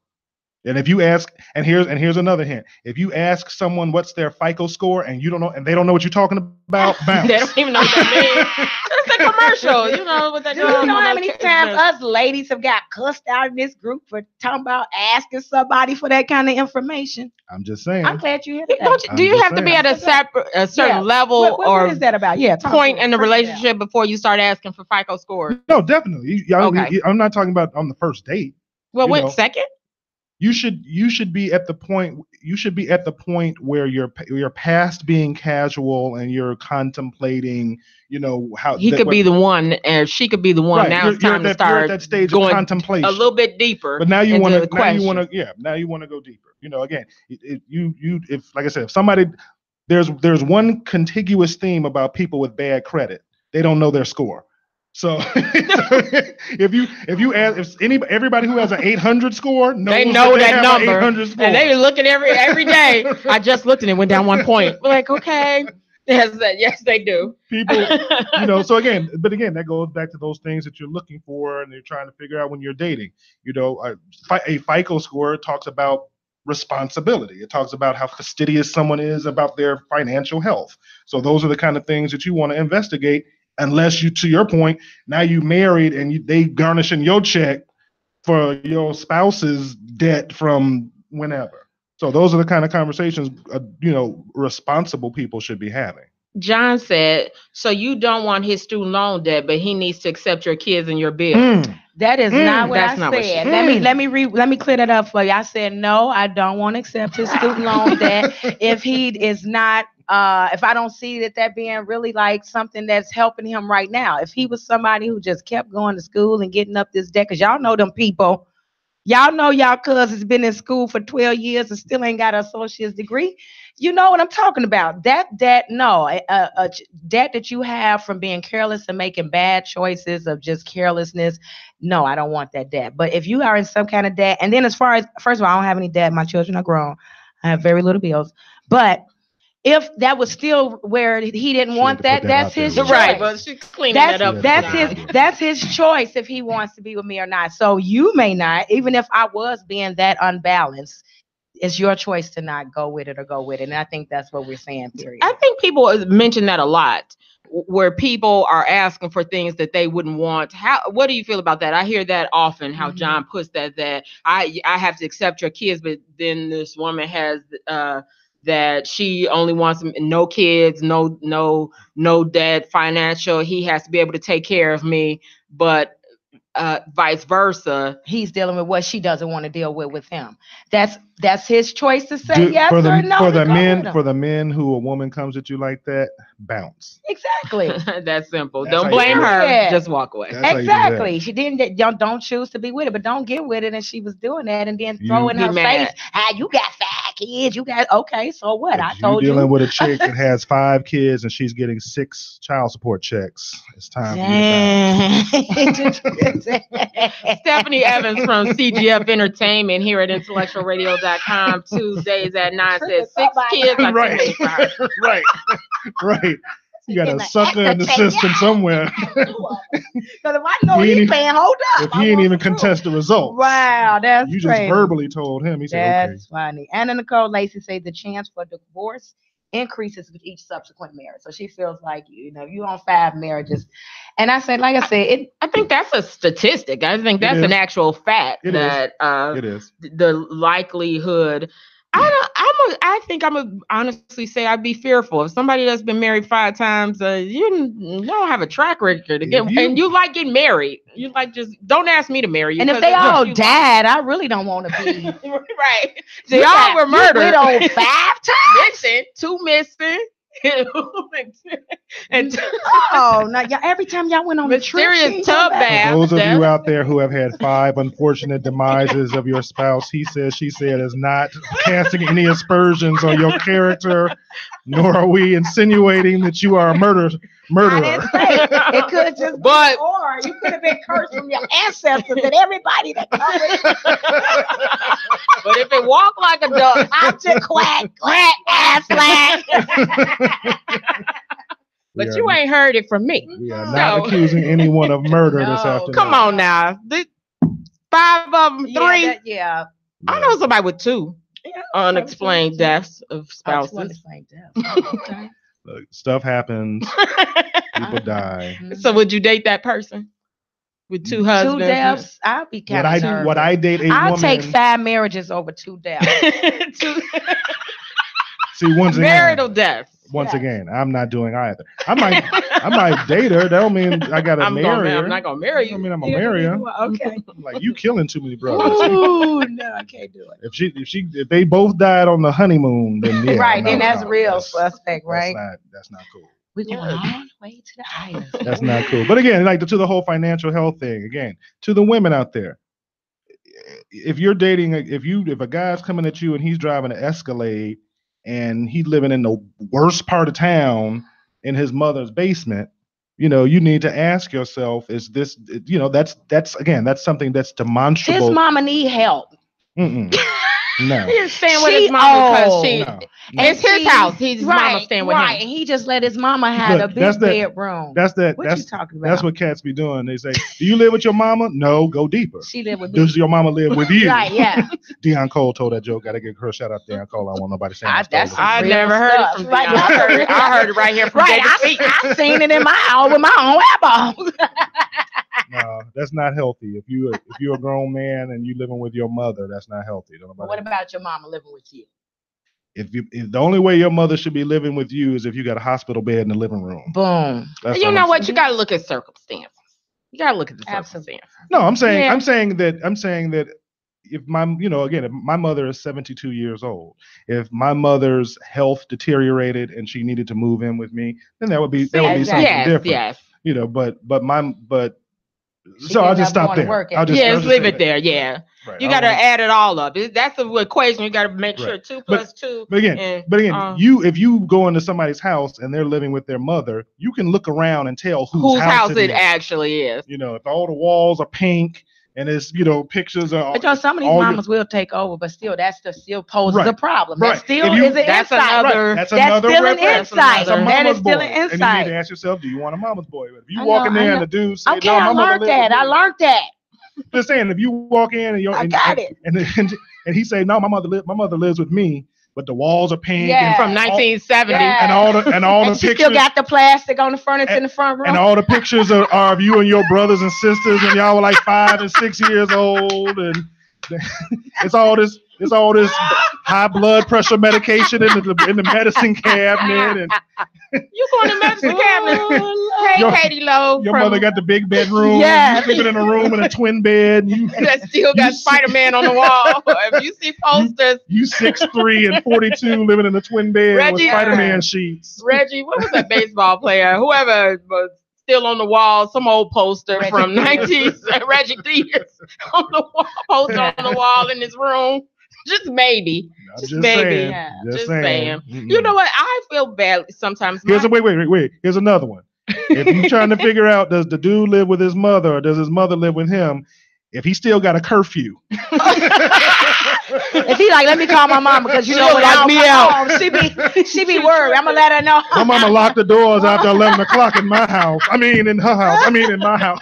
I want to go in early because I want to. We just gonna go through the basement door because I don't want to wake my mama up. My mama don't like when I wake up, so we gonna go in the basement. Dog. Oh, you can't spend the night, girl. No, you know what my mama said? You gotta be gone that's before she just her get up. religion. My mama real Trying to be right. I'm trying to be respectful. My mama You real understand? saved. Yeah. My mama real real saved. She don't let nobody. She like know. Jesus' cousin and stuff. Yeah. Wake up, the light's coming. You gotta go out the back. Put your car in neutral and push it off the block. Then start it Yeah. up. Put the pillow behind If you him. doing all that, he live with his mama. He live with his mama. His mama not living with him. I'm just saying. Now we've helped you. Now when he say my mama live with me, we told you what to look for. Right. Hey, Katie Lowe from Rhythm and Flow, Tuesdays at 4:45 at IntellectualRadio.com. Love with my Intellectual Radio family checks in with us. So we have been talking about on He Said, She Said on IntellectualRadio.com when dating. How many is too many? Kids, too much debt, too many marriages, too many. What's too many? I'd like to hear what your too manys are. Too many problems. Oh, problems. Now that I can't. And always complaining. I can't. Too many problems. I can't deal with it.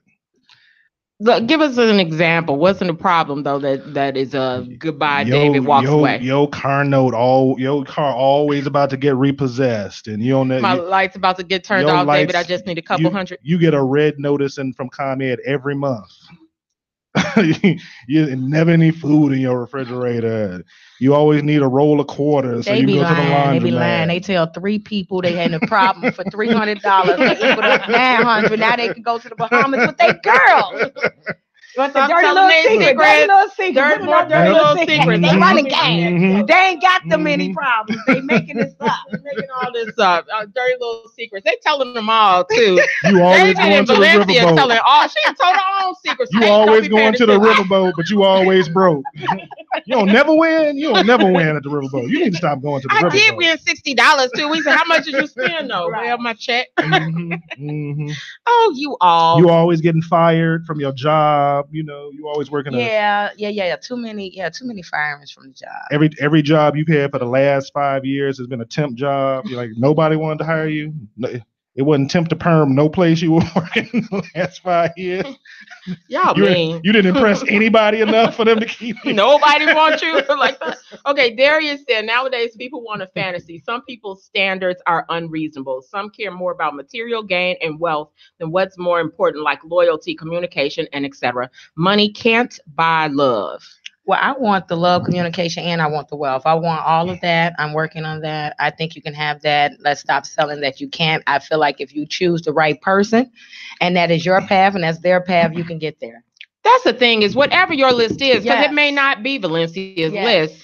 Be with the person who you all have the same Yes. vision. It's To your point, there are some people out there who have resigned themselves to live a very normal middle class Mhm. life. They don't want a big car. They don't want a big house. They don't want a boat. They don't want to go to they perfectly happy eating McDonald's and going to, some people they're perfectly content like that.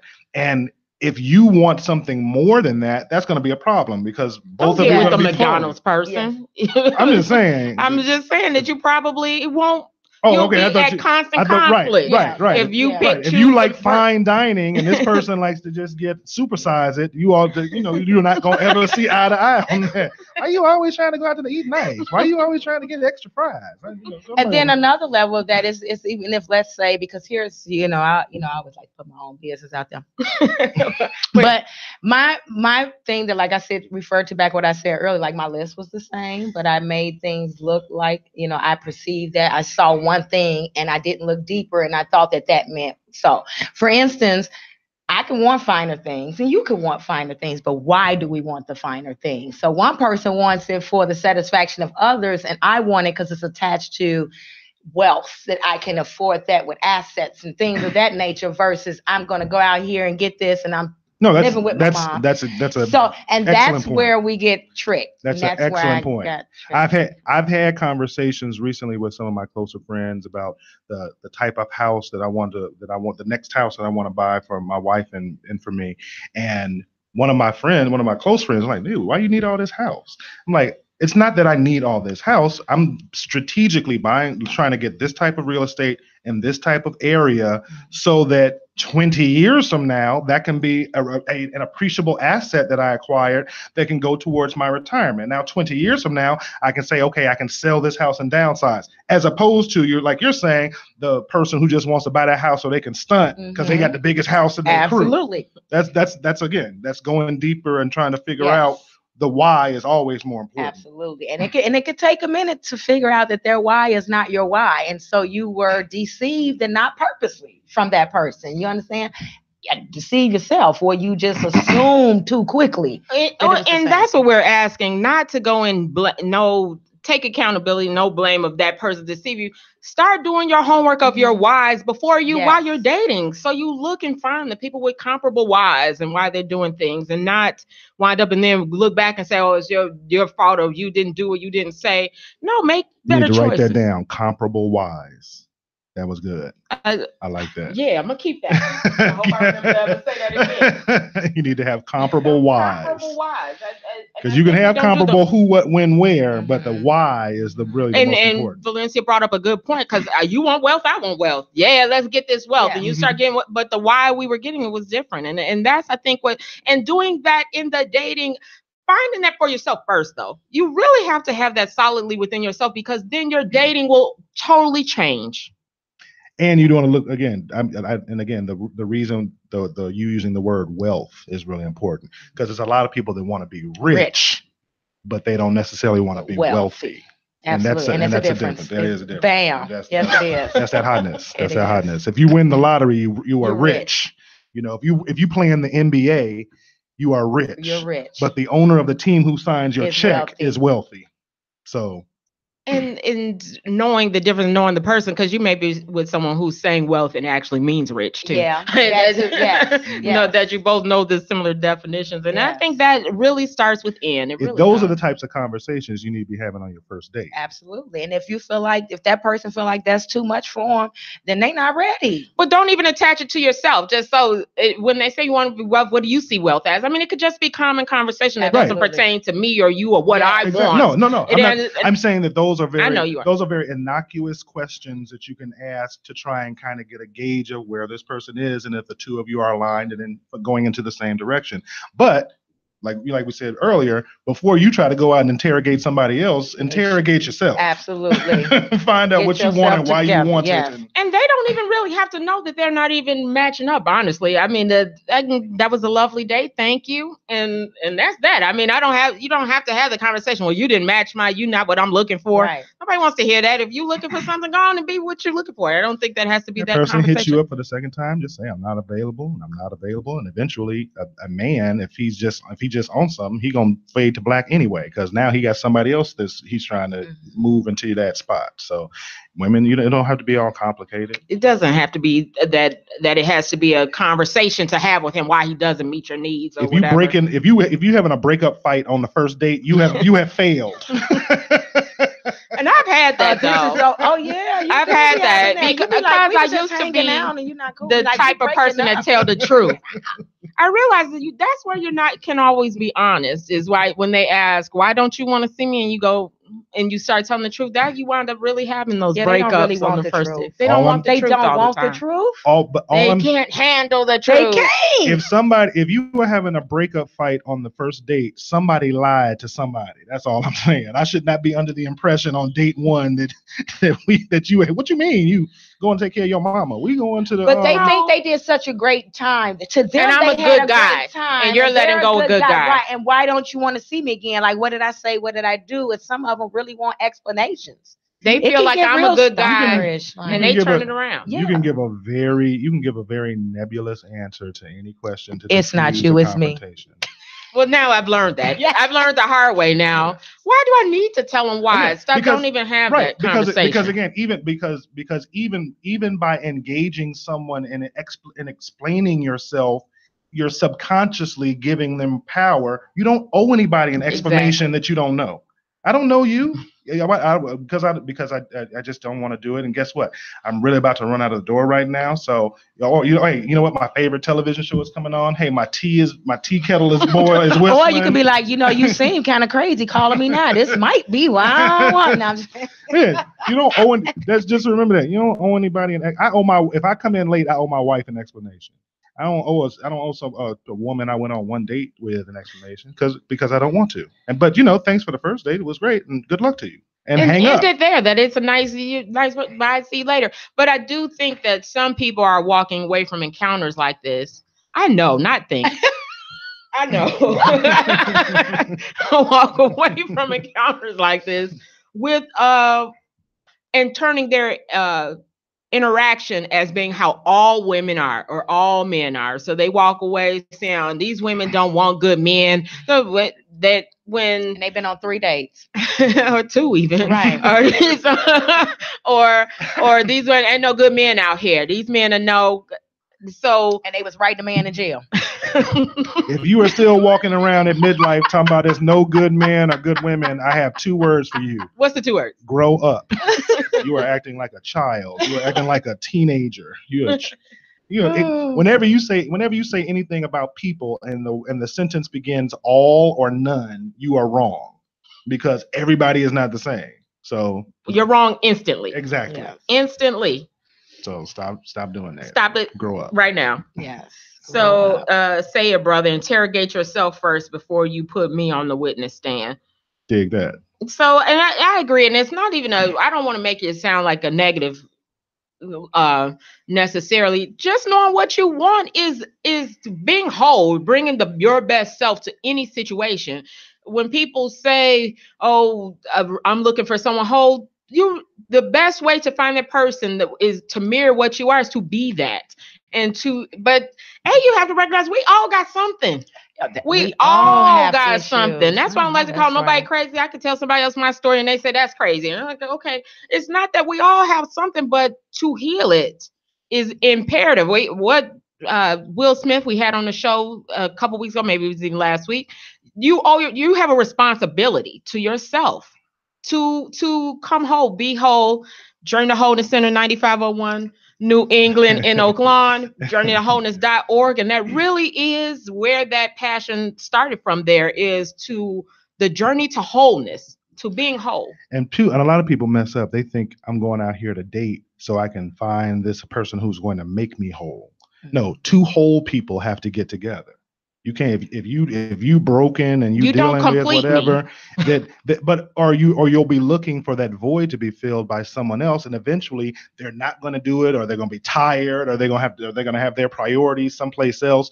But if you still got that void there, you're still going to be in pain, and then you're bringing that drama into the relationship. So 2 whole people have to get together. 2 whole people, and the best whole you can be, because you may find out something else needs to be healed along the way. Exactly. And it's a constant. It's a constant for us. It's not growth. You're not always there. And anybody tell you they there and I'm good, I run from them too. Yeah. Because I know. Absolutely. I know this is a journey. It's not something you don't even know sometimes what will happen. And I do believe in my married self at 20. I didn't even know what I needed to work on then. I really was as what at the best I could be at 25. So I do think you owe it to yourself to heal those things that if something keeps happening to you, that common denominator of if you have been divorced 5 times, you are the common denominator. If every dude you have a baby with break up with you in your second trimester, you are the common denominator. Ouch, they be slapping people with the real reality facts. Boom, Reality hit facts. them with it. Yes. I'm just saying. Yeah. If none of your baby's fathers were at the birth of your child, You have 6 kids. you are making and bad 6 decisions. And child you need support to look checks. in the mirror. It's after they come over and have dinner with you and your mom and they leave. And you never hear from them again. It's you and your mama. Right. I'm just saying. Some of this stuff is obvious. It is. But people be having some good script for these obvious. Just so she forgot to put her T on that. It was supposed to be script. No, script. Because it's script when you're lying. Script is when you're an actor when you're reading words. Script is when you're in the streets lying. That's script. Well, guess what? If you running into script all the time, if you Add our hood vernacular to that, please. Yes. if you are running into script all the time, There you go. Thank you. Drop that T. then you need to ask yourself why you keep falling for it. You shouldn't be falling for the same game at Thank 28 that you was falling for at 18. Why are you still falling for the same lines? Common denominator. Darius said, I don't suggest to settle down. Know what you want, know what you don't want, and know how much you can take. Very good. Yes, so we're I think all in agreement with that as well. So our time, it goes by so fast. 2 hours just That flew zooms by. That flew by. So I want to have you tell us a little bit about your show, probably in a much more intelligent way than I threw it out there, David. Please tell us about Humanity in the Headlines. One of my very good friends, Atiba Buchanan, he and I have known one another since the 7th or the 8th grade. We for years would have these political conversations on the phone. We'd just be sitting there talking about what the Republicans or the Democrats or Trump for the last 24 months, and our political leanings are progressive left. So that is our political ideology. So he decided that he wanted to start this show after he went to the radio. I can't remember what it's called. The radio broadcasting. Now it's Illinois Media School. Okay, right. He went to the media school. He started he used to work for VON, and he's worked at 810 AM. I can't think of what it's called, but 820 AM. They're another progressive radio station here in Chicago. And when he started this show, he asked me to join him. So I'm his co-host, and we do that every week. We just that's just so ingrained in us that we're always paying attention to politics and what's going on. And that's if you're not paying attention to what's going on, you really need to, because especially with this administration, you'll wake up Monday and some part of your world will be dismantled, and you won't even know that it was coming in the pipeline, and they've been talking about it for the last 3 weeks, and you weren't paying attention because you was trying to date that dude that lived with his mama. So, or that woman. We got to be fair here. Or that woman that what? Give us one. I can't think. It's a lot of women, and I will say real quick, women and the double standard. When women live with their mom and it's supposed to be okay, and they don't understand, that still is that's a blockage for a man. And if a man want to come stay with you and your mama, you ought to want to look at that. Okay, but yeah. Yes. So definitely, but yes, we talk about politics, but we don't mean politics. We mean politics in the macro, meaning we talk about the politics of social justice. We talk about the politics of income inequality, healthcare. So we talk about a wide range of topics. Again, that there are things that we had just over the years we've sharpened each other by having these private conversations. So when we came to the radio show and to this platform at Intellectual Radio, we just started having the conversations that we were having privately in front of the rest of the world. And a year later, we just had our 1 year anniversary. I think it was last week with Intellectual Radio. So okay. So yeah, cool. This has been a very important platform, and we appreciate working with Mr. Earl Winfrey and Intellectual Radio. We appreciate having the super producer that we thank so much for giving us this platform. I tell you, it is a show I really do, because when I don't understand a policy or something that they said happened and I go, oh, what does that mean to me? I listen to you guys, so you break down. Yeah, no, I'm mad. I didn't even know I should be mad at the time. Right? I was like going with it until I hear that. Now my what? They took money. What? What did they pass? I mean, they know everything that's happened in that week. I tune into it, IntellectualRadio.com here Saturdays at 1 p.m. And you know what? I always just mention IntellectualRadio.com. I do want you to know that you can also view us on YouTube. You can listen on Spreaker. You can listen on iHeart. I know I'm leaving one out. What's the logo? YouTube, Spreaker, iHeart, iTunes. So how you want to listen to our shows, you have plenty ways. Of course, we want you on IntellectualRadio.com, and then we all Facebook Live that too. Valencia, how can they reach you? I'm on Facebook, Valencia Jackson. And that's it. You know, I don't Jackson, unless you're looking for money, don't come there. She's not Valencia Jackson. She is someone else. Okay, I have some things coming up. I want to thank my sponsors, Omen Home Improvement, 11636 South Pulaski, ALSUP 773-238-1829. Tell George I sent you. You need drafty windows? Call George.